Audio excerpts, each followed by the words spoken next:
Hey swrmers, welcome back to the Hive. Today, we're talking about resources, specifically non-renewable resources, or finite resources which cannot be readily replaced by natural means at a quick enough pace to keep up with our current rates of consumption.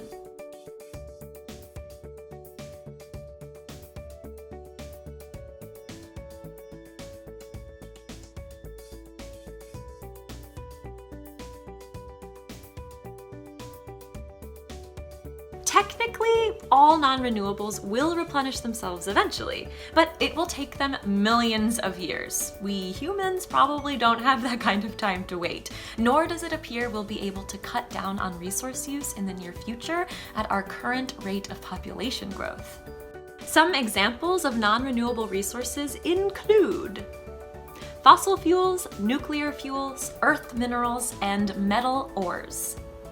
While fossil fuels like coal, natural gas, and petroleum were formed literally millions of years ago from the fossilized remains of prehistoric plants and animals, we've only been using them for fuel for a fairly short period of time, just over 200 years. In that time, they've become the single most important fuel source powering our lives and a direct cause of the climate change endangering our futures. If we keep burning fossil fuels at our current rate, it is generally estimated that all our fossil fuels will be depleted by 2060, and we will have surpassed our ability to limit climate change to a relatively safe degree of warming. The main type of nuclear fuel is made from the radioactive element uranium, specifically the isotope U-235, which is extracted from mined ore and then refined into fuel. U-235 has an abundance of only 0.7% in the Earth. The Earth's uranium has been thought to be produced in one or more supernovae over 6 billion years ago. More recent research suggests some uranium is formed in the merger of neutron stars. Either way, it's safe to assume that won't be happening again anytime soon, and if it does, renewing our nuclear resources will be the last thing on our minds. Estimates vary based on known uranium deposits, cost to cover, and new technology to extract uranium from seawater. But at current rate of use, recoverable terrestrial uranium supplies would only last about a century. Mining earth minerals and metal ores provides the elements required for the provision of energy, communication, transportation, and more. The increasing use of green technology, including electric vehicles and renewable energy, will also further increase metal demand. The geologic processes that form these minerals and ores can take thousands to millions of years, far longer than would support our current rate of use. This can be offset by recycling. However, according to the EPA, only 12.5% of electronic waste is recycled. For every 1 million cell phones that are recycled, 35,274 pounds of copper, 772 pounds of silver, 75 pounds of gold, and 33 pounds of palladium could potentially be recovered.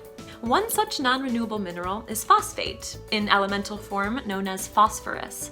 Phosphorus is essential for life.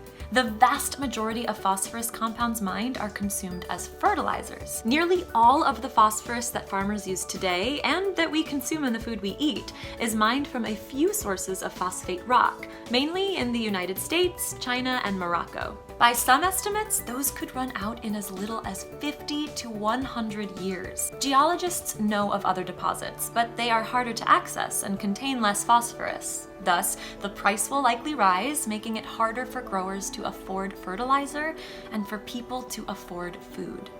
By contrast, the sustainability we're striving for, and striving to teach here at SWRM, is defined as the avoidance of the depletion of natural resources in order to maintain an ecological balance that supports all life on Earth. This can be achieved through the use of renewable resources like solar, wind, and geothermal power.